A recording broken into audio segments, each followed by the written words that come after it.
A Deathwing Knight is a fell-handed warrior of the Dark Angel Space Marine chapter, a member of the elite first company called the Deathwing, whose glorious deeds on the field of battle are matched only by his unflinching devotion to the chapter. Deathwing Knights represent the elite of the first company's veterans and members of its inner circle, privy to many of the Dark Angel's most closely held secrets. Deathwing Knights are a truly imposing sight, for in them lives on same semblance of the Lion himself. They embody silent strength and veiled, yet still palatable nobility.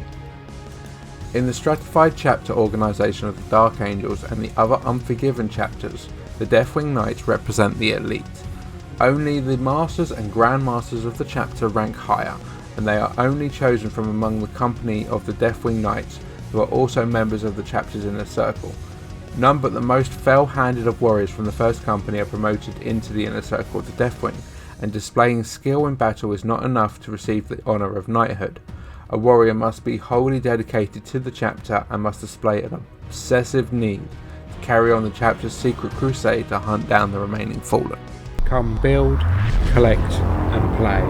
Check out your local Warhammer store for more.